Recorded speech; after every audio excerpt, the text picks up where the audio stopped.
Daniel Vargas, bienvenido a los Despachos del Poder. Es un gusto tenerte por aquí. Un gusto para mí, Alberto. Muchas gracias por la invitación.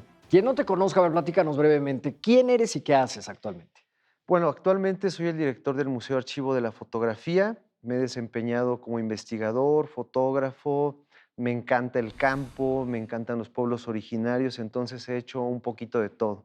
Daniel, yo creo que la gente tiene que saber que en el centro histórico de la Ciudad de México hay una verdadera joya. Una joya que es el edificio que bien acabas de decir que alberga el Museo Archivo de la Fotografía de la Ciudad de México, pero que además de todo, a ver, presúmenos cuáles son los acervos, los negativos y las imágenes más antiguas con la que cuenta la colección de este museo.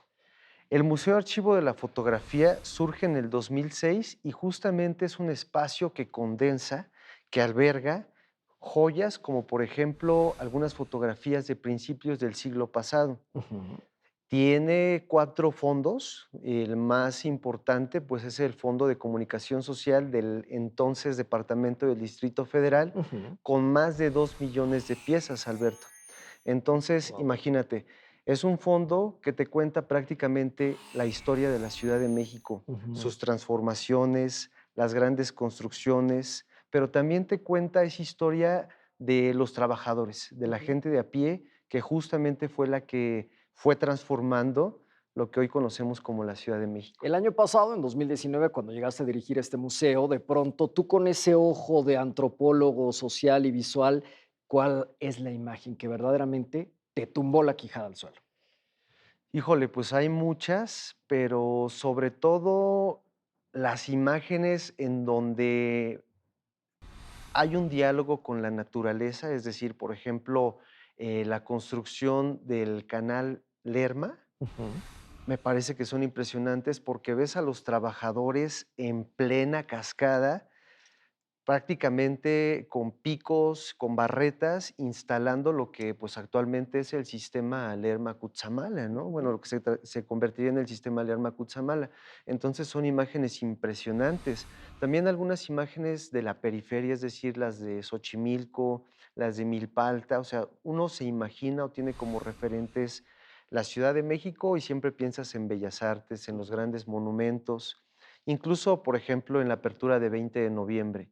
Pero conocer esas imágenes de la periferia de la ciudad en los años 30 y 40, me parece que te amplía los referentes culturales y visuales de la ciudad. Geográficamente tiene un lugar privilegiado, está detrás de la Catedral Metropolitana y a un costado del Templo Mayor, ¿cierto? Así es. Ahora, en ese cruce, insisto, de alguna manera con un paso peatonal impresionante, ¿cuántas visitas tienen al año en las exposiciones y cuántas organizan de manera anual?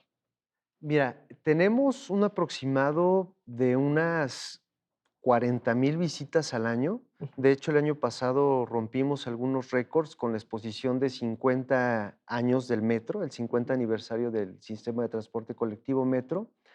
Y un buen fin de semana puede visitarnos hasta 2,000 personas. Ujú. Es uno de los pocos museos que no tiene un costo en el acceso, es decir, es un museo gratuito. Los horarios de atención son de martes a domingo, de 10 a 6 de la tarde, y es una particularidad que tiene es que tiene dos naturalezas. Una naturaleza, como su nombre lo indica, es un espacio museístico, es decir, con galerías de exposición, y la otra es un archivo, es el archivo fotográfico que alberga, pues, lo que habíamos comentado. Entonces, la gente puede visitar ambos espacios, ¿no? Y para visitar el espacio del archivo que está, atendido ni más ni menos que por el investigador Eduardo Ancira, que tú bien Sí, conoces, claro. puede visitarlo de lunes a viernes en un espacio de 10 a 3 de la tarde. Ahora hay que decirlo, Daniel, que este espacio en el archivo particularmente no tiene absolutamente todas las fotos de las que estamos hablando impresas. Todos en su mayoría son negativos. ¿Cómo se, digamos, cómo se resguardan? Es un proceso sumamente complejo porque, bueno, imagínate resguardar piezas de 1903, de Wow. 1905, como el álbum que mandó a hacer el presidente Porfirio Díaz acerca de los parques y jardines de aquel entonces, ¿no? Entonces, tanto hay piezas, sobre todo físicas, es decir, positivos, Ujú. como también negativos en diferentes formatos, ¿no? Por ejemplo, placas de vidrio de diferentes tamaños, 5x7, y también tenemos en su gran mayoría negativos de 35 milímetros bueno, pues sobre todo de los años 40, 50, ya hacia los años 2000, ¿no? Que fue cuando se empezó a cambiar el formato de los negativos de película hacia lo digital. En algún momento, y como bien lo dices, tuve la oportunidad de conocer a Eduardo Ancira a través de una exposición que hubo en el Museo Archivo de la Fotografía sobre el manicomio de la Castañeda, Así un es. manicomio que existió en lo que ahora son los terrenos de la unidad habitacional Lomas de Plateros al sur de la Ciudad de México. ¿Qué otras exposiciones se puede colgar la medallita a este museo a lo largo de su historia? Híjole, pues son muchas las que se han hecho con el acervo, es decir, una de las finalidades también del MAF es poder difundir, lucir las joyas que tenemos. Entonces, hace rato hablábamos de la temporalidad de las exposiciones. Normalmente hacemos 2 exposiciones con los fondos del MAF. Ujú. Este año, por ejemplo, vamos a tener 2 fantásticas, una sobre la historia de los mercados de la Ciudad de México, Qué padre, qué fantástico. contemplando las 16 alcaldías, ¿no? O sea, Ujú. porque uno a veces piensa en los mercados, por excelencia, ¿no? Del centro de la ciudad, pero bueno, hay unas joyas de mediados del siglo pasado en el sur o en el oriente de la ciudad. Y la segunda exposición, que esa va más o menos como para octubre, noviembre, va a hablarnos acerca de las transformaciones de los mantos acuíferos de la Mm. ciudad, es decir, el entubamiento de los ríos, la construcción del Gran Canal, la instalación de los sistemas de agua potable del que ahora podemos disfrutar. Entonces, la gente no se imagina todo el proceso histórico, constructivo, social que ha tenido la ciudad a lo largo del siglo XX y bueno, pues a principios de este. Daniel, si yo soy un ciudadano de a pie y llego al museo pensando en que quiero tener alguna imagen de, pues, el Palacio de Bellas Artes o incluso del perímetro donde vivo, ¿cómo puedo acceder a los servicios que tiene el archivo? Qué bueno que lo preguntas, Alberto, porque justamente en esta administración uno de los objetivos es que el acervo se dé a conocer Ujú. a todos. Es decir, se ha caracterizado el MAP porque muchos investigadores de la imagen, historiadores, antropólogos, van a visitarlo, van a explorarlo, van a hacer sus investigaciones a partir de nuestros fondos, pero queremos que la gente común pueda conocer, como bien lo dices, ¿no? Cómo era mi colonia, por ejemplo, en los años 60. Qué padre, sí. Entonces es bien fácil, vamos a dar las redes sociales y los números para que puedan concretar una cita. Nos envían un correo o nos pueden enviar un mensajito ahí en el Facebook y entonces nosotros les abrimos una cita para que vayan con una información específica, es decir, la colonia Peralvillo en los años 70. Ujú. Y Eduardo, con su disco duro Tiene una cerebral memoria interno, privilegiada. exactamente, entonces ya se pone a buscar lo que hay referente a ese tema. Y entonces, en cuanto tú vayas, él ya te puede ofrecer una serie de imágenes o te puede decir más o menos lo que tenemos en el MAP ¿Tiene algún acerca del tema. costo, Daniel? Nada, es Totalmente gratuito, gratuito. Y si es quiero llevar impreso yo ya el parque de mi colonia en los años 40 del siglo pasado, ¿cómo le hago?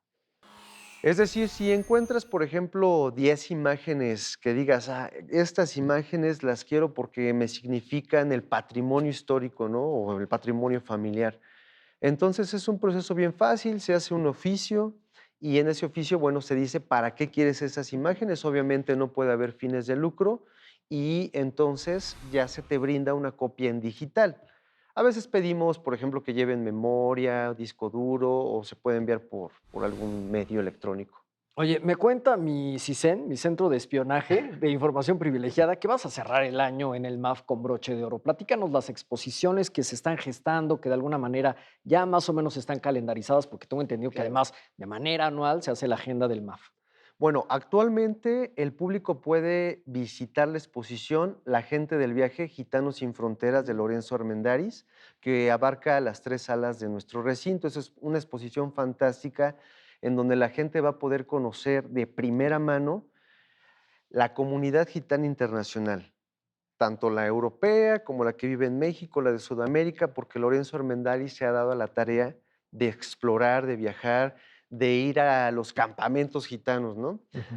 Esta es la primera temporada. En la segunda temporada vamos a tener la exposición de mercados que va a abarcar más o menos 3 meses y va a dialogar con una exposición de Elsa Chabaud Ujú. acerca de los Reyes Magos, Ah, mira. que antes se ponían en la Alameda y que, bueno, han transitado también, ¿no? De una forma gitanesca en diferentes partes de la ciudad. Posteriormente, como bien lo dices, viene una exposición fantástica que estamos trabajando con el Instituto Nacional de los Pueblos Okey. Indígenas y vamos a tener la primicia, aquí la voy a dar, es una exposición de Graciela Iturbide Mm. acerca de la comunidad Seri con la que trabajó en el entonces INI y una, digamos, reflexión visual, fotográfica de hace algunos años que también fue a recorrer esos caminos en los que transitó en los años 70, otra vez con la comunidad Seri. Pues muchísimas gracias, Dani. La verdad, qué buena primicia, qué buena información y sobre todo felicidades por el proyecto del que estás al frente del Museo Archivo de la Fotografía. Un placer tenerte en los despachos del poder. Muchas gracias a ti, Alberto. La verdad es que es un honor estar aquí, compartirles esta información y sobre todo recalcar que el patrimonio fotográfico es de todos y todas las mexicanas. Entonces, creo que es una muy buena oportunidad para que vayan a conocer su historia, su memoria visual y todas las etapas por las que ha transitado esta gran ciudad. Muchas gracias.